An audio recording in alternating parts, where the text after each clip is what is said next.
Just below us here in Kansas City, Taylor Swift and Caitlin Clark, guard for the Indiana Fever. From Des Moines, been a Chiefs fan since she was a kid. The AP Female Athlete of the Year and the first overall pick in the WNBA draft, Rookie of the Year. And the first rookie to make the first team all WNBA. Was this just another viral moment?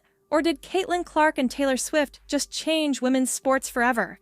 From being a fangirl singing Enchanted in her dorm room to sitting next to Swift at NFL games, Clark's journey is more significant than you think. All right, I'm happy for Caitlin Clark, right? We all know how big a fan she is of Taylor Swift. She went to the concerts. She shared the stories. She's shared her favorite song. She sung the songs. The moment that broke the internet started like any other January day at Arrowhead Stadium. But when Caitlin Clark walked into that luxury suite, little did anyone know they were about to witness something that would send shockwaves through both sports and pop culture. There she was, the WNBA's hottest rookie, sitting next to none other than Taylor Swift herself. She was on Travis Kelce's podcast. They talked about linking up at some point, and it has happened. We have seen the link up that so many have anticipated. Caitlin Clark and Taylor Swift. Let's paint the picture of what went down on January 18th, 2025. The Kansas City Chiefs were facing the Houston Texans in a crucial playoff game, but honestly, the real show wasn't even on the field. In that luxury box, two of the most influential women in their respective fields were about to give us a masterclass in authentic friendship. You should have seen them together. It wasn't your typical celebrity photo op. Clark and Swift were genuinely vibing, acting like they'd been friends forever. When Travis Kelce made that jaw-dropping 49-yard reception, both of them jumped out of their seats, completely lost in the moment. No pretense, no forced interactions, just pure, unfiltered excitement. Putting it back, considering the star power, perhaps the two most famous women in America right now, in Taylor Swift and Caitlin Clark, sitting together at an NFL game, which I've said all the time, the NFL is the single most popular thing. And when Kelce scored that 11-yard touchdown, the suite erupted. Swift and Clark were hugging, cheering, and celebrating like any other die-hard Chiefs fans. It was the kind of genuine moment you can't script, and social media couldn't get enough of it. Within minutes, Caitlin and Taylor was trending worldwide. Those are going to be fixed. But as you can see, just constant stuff about Taylor Swift and Caitlin Clark. Like that was But here's what makes this story so special. It's not just about two famous people hanging out at a football game. It's about the incredible journey that led to this moment. Remember when Clark was just another college student at Iowa, recording herself singing Enchanted in her dorm room? She was literally all of us, belting out Swift's lyrics while dreaming of meeting her idol. Those dorm room singing sessions weren't just random moments of fandom. For Clark, Taylor Swift's music was the soundtrack to her rise in basketball. She'd blast Shake It Off before games, use Fearless as motivation during practice, and connect with teammates over their shared love of Swift's music. It was more than just being a fan. It was part of her identity. Flash forward to November 2024, and Clark's taking her Swift fandom to a whole new level. She hit up not one, but two consecutive nights of the Eras Tour at Lucas Oil Stadium. We're talking full Swiftie mode here, trading friendship bracelets. She collected 20 in one night, singing every word to every song and soaking up every moment of the experience. The best part? Clark's Instagram stories from those concerts were pure gold. She was living her best life, completely uninhibited by her growing basketball fame. One post showed her screaming along to Love Story with her mom, who, by the way, Clark claims she turned into a full Swiftie. Another captured her reaction when opening act Gracie Abrams took the stage. Pure, unfiltered joy. But night two? That's when things got really interesting. Clark found herself in the same section as Travis Kelce. Talk about a small world, right? She later joked about it on the New Heights podcast. I had so many friendship bracelets up my arm. I thought I was losing circulation. It was a perfect example of how Clark, despite her rising star status, was still just as authentically enthusiastic about being a Swift fan as she'd always been. What's truly remarkable is how Clark's relationship with Swift's music evolved alongside her basketball career. During her college days at Iowa, her teammates would often catch her humming "Don't Blame Me" during practice. It became such a known part of her personality that reporters would ask about her favorite Swift songs during press conferences. And Clark? She'd answer without hesitation, proudly owning her Swiftie status. Remember that viral TikTok from her college days? The one where she's in the Iowa locker room, using a water bottle as a microphone, performing "You Belong With Me" for her teammates? That video racked up millions of views, not just because it was Clark being goofy, but because it showed this incredible athlete in such a relatable light. Here was one of college basketball's biggest stars, acting just like any other 22-year-old Swift fan. But Clark's Swift fandom took on new meaning as her own star began to rise. As she started breaking college basketball records and drawing unprecedented attention to women's basketball, people started drawing parallels between her impact on sports and Swift's impact on music.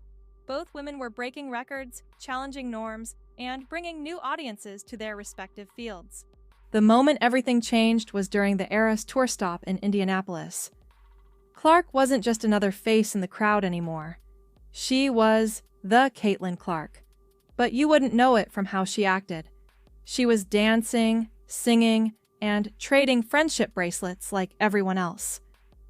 But then, something special happened. Swift's team sent over 4 bags of merchandise and a handwritten note from Taylor herself, calling Clark inspiring. Talk about a full-circle moment. The girl who used to sing Swift songs in her dorm room was now being called inspiring by her idol. But here's the thing. Clark handled it with the same genuine enthusiasm she'd always shown. On social media, she shared her excitement like any other fan would, complete with capital letters and multiple exclamation points. No pretense, no playing it cool, just pure, unfiltered joy. As Clark entered the WNBA as the first overall pick, her connection to Swift became even more significant. Both women were breaking viewership records, selling out venues, and changing the game in their respective fields. When Clark's college games started outdrawing some NBA matchups, people started calling her the Taylor Swift of basketball, a comparison that made Clark both proud and humble. This brings us back to that January day at Arrowhead Stadium. When Clark and Swift were spotted together, it wasn't just a photo op. It was the culmination of years of genuine fandom, mutual respect, and parallel journeys. The internet wasn't just buzzing because 2 famous people were hanging out. It was buzzing because this felt like watching a dream come true in real time. Social media exploded with side-by-side photos. Clark singing Swift's songs in her dorm room next to her, sitting with Swift at the Chiefs game. The caption that kept appearing? "How it started" versus "How it's going." It was the perfect encapsulation of Clark's journey from fan to peer, from singing Swift's songs to sharing the spotlight with her. But perhaps the most powerful aspect of this story is how it's inspiring a new generation. Young athletes watching Clark weren't just seeing a basketball star. They were seeing someone who remained authentically themselves while reaching the top of their game. They were seeing that you don't have to choose between being a serious athlete and an enthusiastic fan of pop culture. You can be both. Throughout every interaction, every social media post, and every shared moment, what shines through is the authenticity of it all. Clark never tried to play it cool or downplay her fandom once she became famous herself. She remained that same enthusiastic Swiftie who used to sing in her dorm room. She just happened to become one of basketball's biggest stars along the way. As the first part of this amazing story unfolds, it's clear that this isn't just about a famous athlete and a pop star becoming friends. It's about staying true to yourself, about dreams coming true in the most spectacular way, and about the power of authentic fandom. The best part? This is just the beginning of what promises to be an incredible friendship between 2 of the most influential women in entertainment and sports. The impact of Clark and Swift's friendship extends far beyond that viral moment at Arrowhead Stadium. What happened next would reshape the landscape of women's sports and create a cultural shift nobody saw coming. Let's dive into how this unlikely duo is changing the game. Literally. Remember when everyone thought the Clark-Swift connection would just be a one-time thing? Well, they couldn't have been more wrong. Just weeks after their Chiefs game appearance, Swift showed up at Gainbridge Fieldhouse for Clark's home debut with the Indiana Fever. And she didn't just show up. She came decked out in Fever gear, sitting courtside with Travis Kelce. The moment Swift walked into that arena, social media exploded. Ticket prices for Fever games immediately shot through the roof.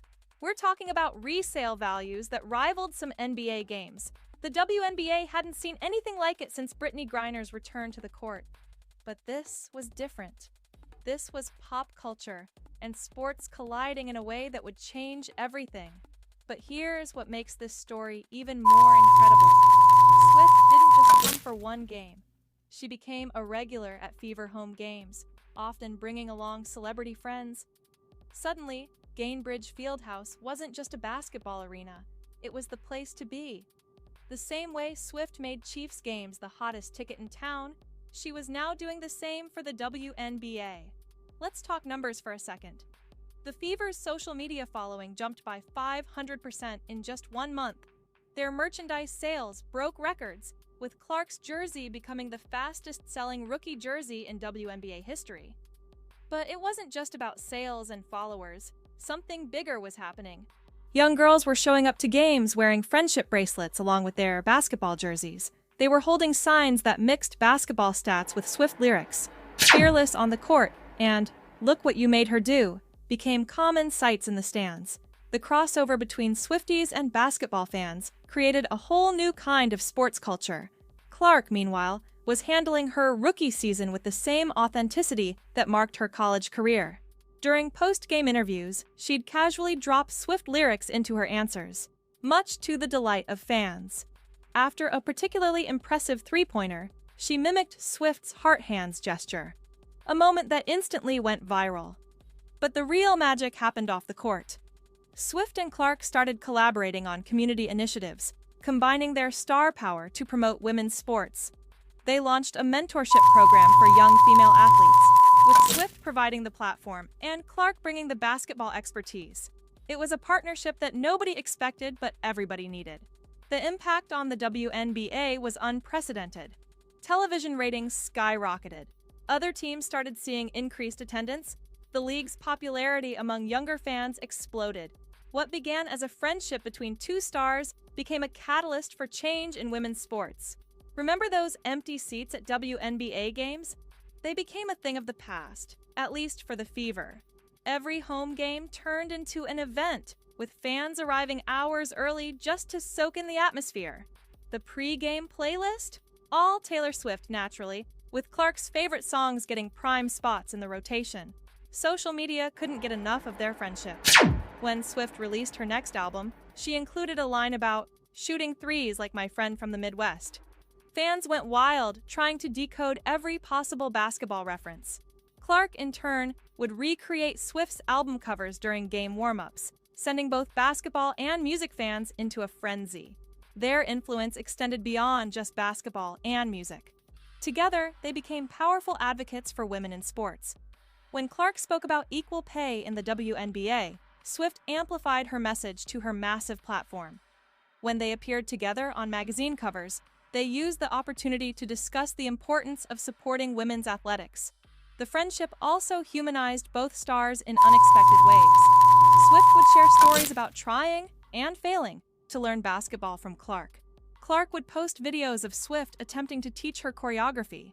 These genuine, often humorous moments showed two successful women supporting each other while staying true